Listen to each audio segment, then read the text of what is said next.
Dear members present in your respective capacities, on behalf of the board of Cidi and also on behalf of Cidi as an institution, I wish to take this auspicious occasion to welcome all of you to this memorable occasion when Cidi is celebrating her 25 years of community service.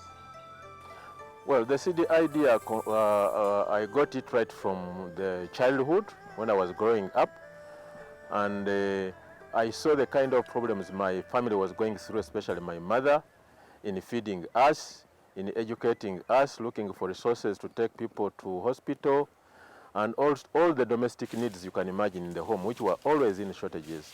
So I resolved at an early age that I should help community, beginning with my family, to get out of these socio-economic bondages, poverty at that level. So that's how I nurtured that idea of community development. And that's where the founding of Cidi stems itself from.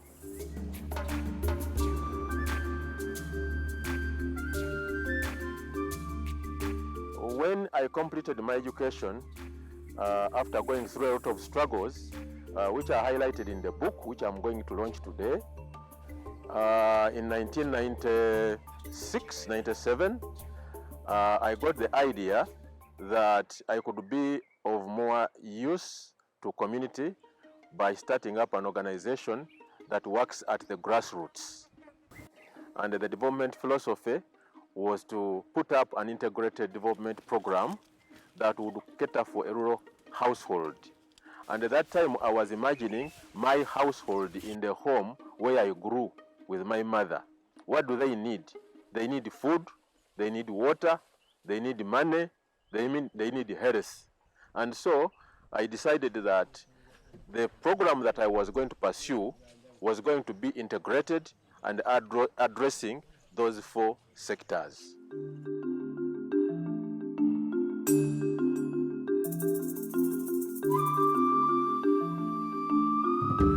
I remember when I was beginning Cidi, I didn't have the money to rent a house.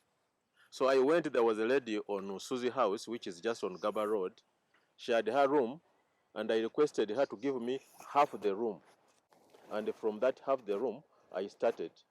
And I started in a humble way in a village called Kamwanyi. I remember when I was beginning, in a month I would write over 100 letter proposals, trying to look for people to support the organization. But out of those, you'd get about 5 responses only. And out of the 5 responses, maybe 3 would say no. And maybe 2 would ask you for more information. It was until after about 5 years that I got a positive response from an organization called Caritas Italiana. And I was so excited.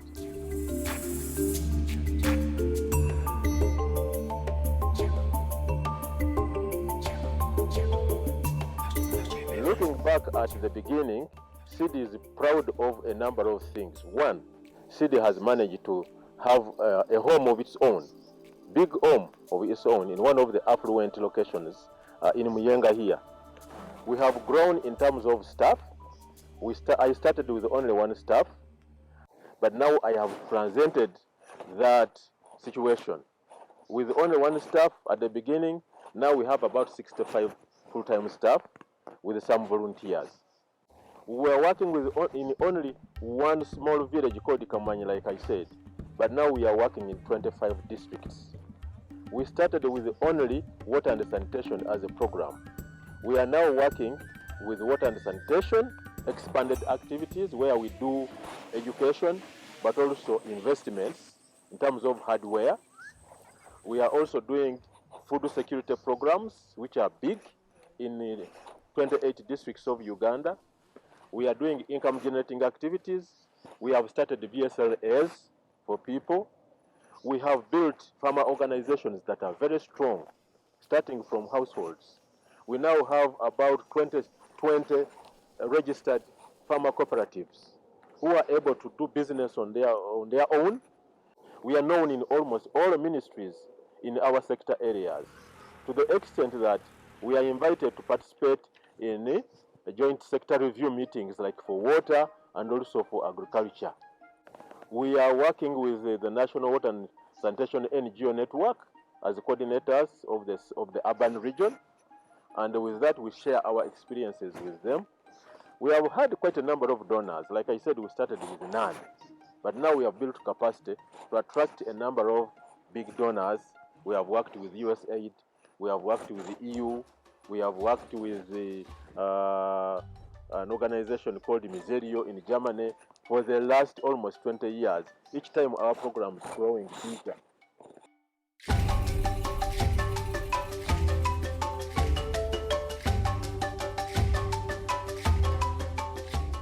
Well, next I see Cidi as an innovating institution. We have been doing services for development and also reaching out to more farmers, but I think we are wanting to use that knowledge to do a bit more innovation now that we are talking about climate change and environment. We are trying to see what sort of technologies can we develop as an institution that can be useful to farmers and also at the same time serve the environment. So now we are working together with some northern partners to develop those technologies. As I talk now, we have developed a technology, solar technology, that can be used for cooking and also for lighting. It's called a coca. And then we are working with another company called For Life Solutions. And that one, you can get water and then put it in a solar bag, which you can put in the sun, and then the water will be sanitized for consumption without using fuel wood.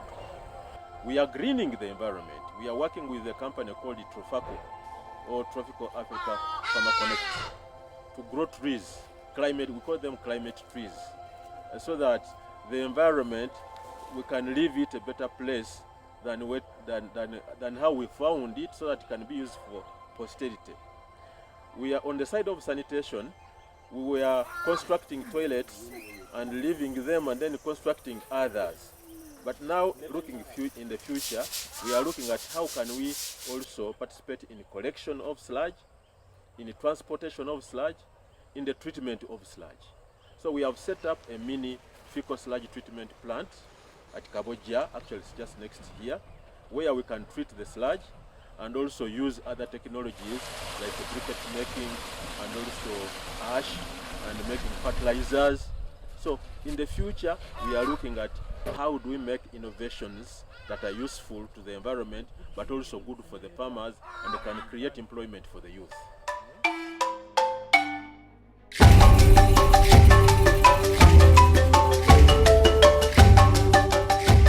Thank the communities for allowing us to work with them.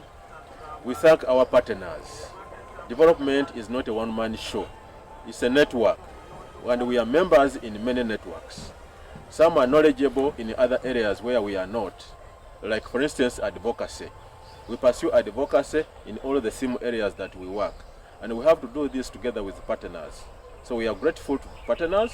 Some of them are local, others are international. So we are grateful to all their inputs that they have put to this institution. We are also grateful to our donors. Of course, without the support of the donors, nothing would have happened, because 90% of what I mentioned has come as a result of donor support. I can proudly say that when I look at our figures, we have directly reached at least 1.5 million people through the various programs that we do, and indirectly about 2 million people plus. This has been possible because of the support of the donors in WASH programs, in agricultural programs, in health programs, in advocacy programs. So we are very grateful, especially the long-term donors. I should mention specifically here Miserio, which is a German organization, and also Caritas Denmark, which is a Danish organization. We have been with them for more than 17 years, each of those agencies. We are very highly indebted to the government, because all our activities must supplement government efforts. And so we study the programs of government and we see where we can supplement in water, in agriculture, and in health.